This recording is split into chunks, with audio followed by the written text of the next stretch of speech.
to. Oh, I'm telling you. Oh, hang on, Jeff Burton. Burton up into Hornish. He's going to come back up And again. now the big one. There it is. 7, 8, 9 cars involved, many which were running inside the top 10. And that's the whole field, isn't it? that's the whole field. And look at that. Nowhere to go. And these guys were trying to avoid the two coming back up on the racetrack, and the first group that saw them check up, and everybody runs in behind them. That is massive right there. That's incredible. I don't think I've seen a wreck like that at Daytona. That's a long time since I've seen that many cars in a wreck. There was a Busch race or a nationwide race down here in turns 3 and 4, and they piled up about 30 of them down there one time. These cars, that was wicked. Mark Martin got a piece of the action. You see Tony Stewart. Yeah. Saw Reed Sorenson driving through. Wow. And like Kyle said, watch the 2 car. Everybody's expecting the 2 car to come back up the racetrack because that's what happens. When you get in the grass, you're coming back. He just goes diving down here after he gets clobbered by the 31. On the 83, okay, this started already behind, but the 83 got turned. But they see that going on in front of them, and they're all jockeying for position to avoid that. And it's that chain reaction accident. You know what I mean? Look at the cars, man. There's a lot of cars in that accident. Menard did a great job. He got up on the high side and kind of got around them. But these guys, all these cars have damage here. You see the first group when you don't pay attention to what the 2 cars doing. Watch everybody behind them because this is where the wreck. Well, see what happened. The 83 checked up, the 12 checked up, and it looked like Montoya got into the back of somebody. And but there's nothing you can do about it. I mean, it's just like you said, it's a chain reaction.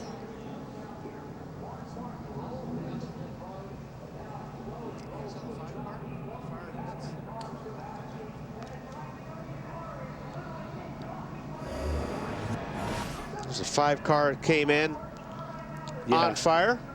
That was see Mark climbing out right there. You see some of his crew members running over to help the Lowe's guys come over and get him out. That's pretty cool right there, man. Mark was already piling out. You can see he's unhooked. And the safety crews were actually coming from the garage area to help extinguish the fire. It's been a rough night for Mark Martin. So one more time we look at the accident that happened with 12 to go. Yeah, the 12 and it looked like I don't know how they got together, but the 83 and the 12 were at the front of that pack. And look at these guys. They're packed in there. Montoya's headed backwards, and you can't see. I mean, they kind of slide out of the way, but they're 4 deep and packed on top of each other, and they're still coming in behind them. You see the 12, you see the 42, you see these guys. And there's just nowhere to go. I mean, there's no openings on the racetrack whatsoever. Nowhere to go. And you can't imagine sitting at home driving into that at 170 or 80 miles an hour, getting up to speed, but driving into that and not being able to know left or right. And the spotters are way over here. They can't see. They can't tell you where to go either. This is Jeff Burton. Still outside. 2 pushing you now. Middle of 3. Clear low. Got another wreck, another wreck, another wreck. You're clear. Watch him, watch him. Gordon gets through that?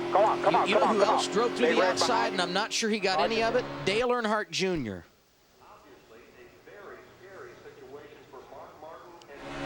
He's going to push 31. Inside, you're clear. You're about wrecked 31. You're underneath, big wreck behind you, Checking up. Wow. Montoya, one of the drivers involved in the accident, under the red flag with 12 laps to go. We can, you see they've stopped on the backstretch here. Let's hear from Montoya, Marty. And boy, they were in position to maybe do some good things there. That was crazy, wasn't it? What happened from your vantage point? They just started piling up in front of me. I tried to go let down, and I just clipped in with the right front corner, and there's nothing you can do. It's just one of those deals.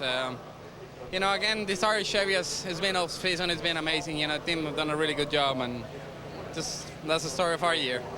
They were in a good position there to maybe make a run to the front. Had a good car, but obviously sitting here on pit road now under the red flag with a whole lot of damage, Adam. There you saw Dale Earnhardt Jr. on the inside sneak through. Maybe got a little bit of damage. And now we ride with Joey Logano.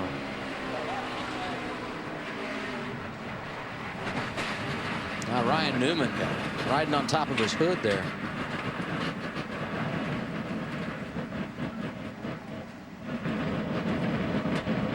But you can just hear that. You know, it's just dragging parts and pieces. That sounds familiar. Yeah, that's just terrible, man. Yeah, that's pretty wild.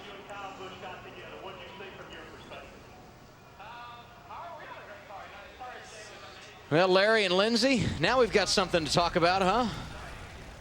Yeah, thanks, Adam. I mean, Larry, we're sitting here watching replays of this wreck, and bottom line, there's nothing, as Juan Pablo said, that you could do to avoid getting that pileup. Well, the biggest thing that I'm seeing right here, Lindsay, and I've been doing a little calculating, and we knew this was going to be a wild card in this race to the chase. I'm looking right now, about half of our top 12, they've been involved in wrecks tonight, including this big one, and a lot of those guys outside the top 12, like Joey Logano, like McMurray, like Truex, a lot of those guys, they were either involved in that wreck or wreck earlier. So this is really going to shake these points up with 8 races to go. Well, it is, and as you had said before, it looked like there were so many guys that had opportunities possibly to get a win that had not won before here at Daytona. Well, and I saw a lot of guys up there like Reed Sorenson still looking for their very first Sprint Cup Series win, period. So, yeah, there was a lot of things going on in the top 10 or 12, but a lot of it just got wiped out. One of the drivers that was involved in that big wreck was Ryan Newman, who's standing by now with Ralph Shaheen. Yeah, we're walking with Ryan. Ryan, can you tell us what happened from your vantage point? I saw the 12 and the 83 sideways in front of me, and I couldn't tell you what else happened. I just know I got pile drived. I saw the 48 sideways and myself sideways and up on 2 wheels. Just right place, wrong time like usual for me. Tough night.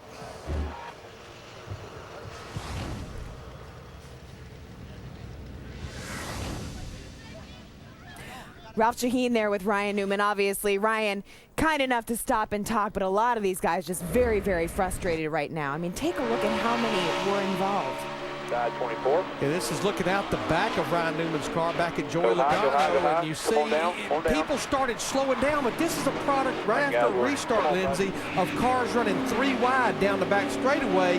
Cars in front of them check up, the guys behind them, and they just start stacking up from there, and that's what causes the big one. At that point, as a spotter, what's going through your mind? You know what? A spotter's almost helpless. You know, you can hear all these spotters saying, slow down, slow down, slow down, go high, go low, but you know what? It's like there's 30 cars there running in a big pack. The driver actually has a much better view than the spotter has. And a lot of onus on them for sure. So right now, as we look at where these guys are going to fall back, we see Bowyer still apparently in the lead.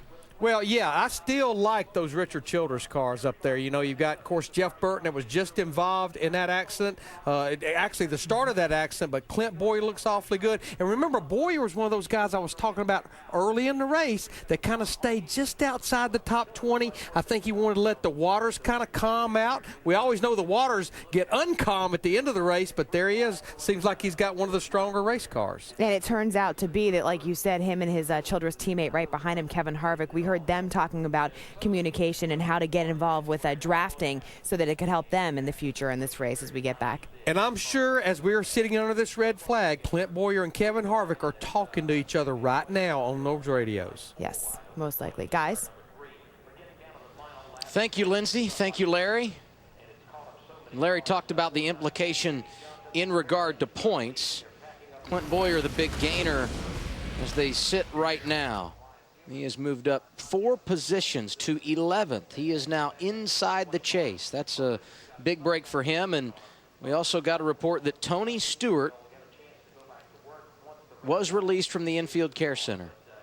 And now you can see on a hot night in July, the driver's getting a little refreshment. Here's a look at the Mark Martin situation coming down pit road.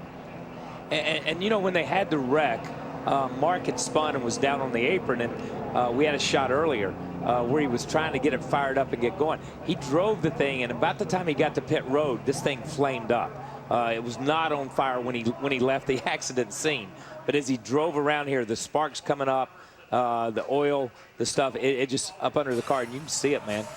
That's a thick smoke. That's a choking smoke right there. When you're in a car and a car catches on fire, and it's hard to describe, there's some smoke you can just, it seems okay to you. I don't know how to describe that to anybody out there.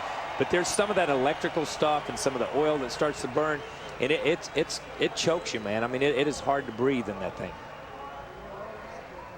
Now gotten reports Regan Smith and Jimmie Johnson has walked from the infield care center, and now we hear from Mark Martin with Ralph Shaheen. Mark, an amazing end to your night there. Tell me about the fire in the car. You okay? Fire was outside. It wasn't inside, so no big deal. It's a disappointment to be in a wreck as hard as we fought and as hard as we worked. My guys did an awesome job of battling, through things, and it's just, I wish we hadn't been in that wreck. I wish we could have.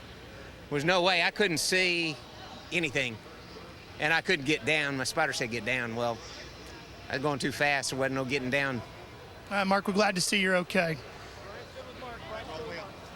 I know I'm running. That was good, and that was good information. Just like, and Larry said it, we set it up here. Spotter's not going to help you right there. A spotter can't help you when there's that much smoke.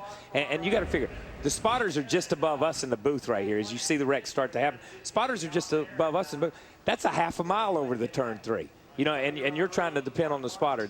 The 2 and the 31 gets together. The 31 slams into the 77, which does a great job, but it sends the 2 right back down across the racetrack. I still see Jimmie Johnson coming straight up the racetrack up. Jimmie Johnson, one of the drivers involved, Ralph. Yeah, Jimmie was caught up in it as well. All right, pal, your thoughts on what happened out there? You really can't see much from the cars. I saw the 2 down on the flat, and then I was hit from behind, and everybody's trying to slow down and just kind of caught up in things. But we came close. I mean, 380-something miles of not having a big one, and then we always seem to have that big one at the end. Was this just tight racing, or was this somebody being a little bit aggressive, maybe a little bit too early? I couldn't really tell from where I'm at. I would just be speculating, but the energy inside the draft changes as the laps wind down, and we all know that every move you make could be worth 5 or 10 points on the track and a position. So you can sense it. We knew it was coming. You could feel it building, and sure enough, it happened. It'll be very interesting to see when the cars begin to roll, Wally, how much damage for Jeff Burton, who was very strong and racing for the lead and was a part of the start of this accident, and Kurt Busch, how much damage they received, because it's obvious they're big-time players, but well, you got to throw Jeff Gordon in there and even Earnhardt, because when you drive those race cars off the bank onto the apron, it doesn't take much to mess up the bodywork on these cars, and those guys did a great job staying out of the wreck. I just don't know how hard they hit the apron coming off the banking.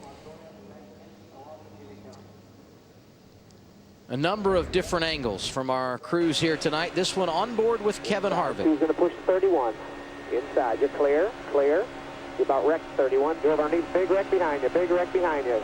Back out. There's about half the field right there. 77 smoking. It got the. That's a good call. That's about half the field. That's about 2/3 of the field. And wait a minute. It's 12:10, so that's the official first fireworks of the 4th of July right here for us. And I've got a feeling, with 12 laps to go, there may be more in the offing. Man. There may be more. So there are the cars sitting on the track, some of which were involved in what was our 8th caution of the night and now is turned into a red flag, and some who are anxious to get going again. Jeff Burton had a little contact. How concerned are they, Marty? Well, if this means anything, Jeff came on the radio and said, guys, we can still win this race. Do not think that we are out of this race at this time. And what's going on with all the drivers on the backstretch, you see them all back there. They're all kind of talking to each other through their spotters, and they'll ask, Robby Gordon asked a moment ago, can you look at my front fender? Can the other guys, can you look at my left front? They ask each other how their cars are, so that's how they evaluate the damage. The closest look is a driver beside you, and sometimes can be your best friend as well, Phil. Yeah, Marty, we saw the contact between the 31 of Jeff Burton and the 77 of Sam Hornish Jr. Sam actually had some flat tires, so he came directly to pit road, went ahead and changed his tires. You see, he's already left pit road. He's on the end of pit road when the red flag came out. He did pit before pit road was open. He will have to go back to the back of the field for the restart. But as crew chief Travis Keisler said, we pulled the fenders out. You have 4 new tires. You are good to go to the end. And obviously, with so few cars on the racetrack, going to the tail end of the longest line is not going to be that big a deal.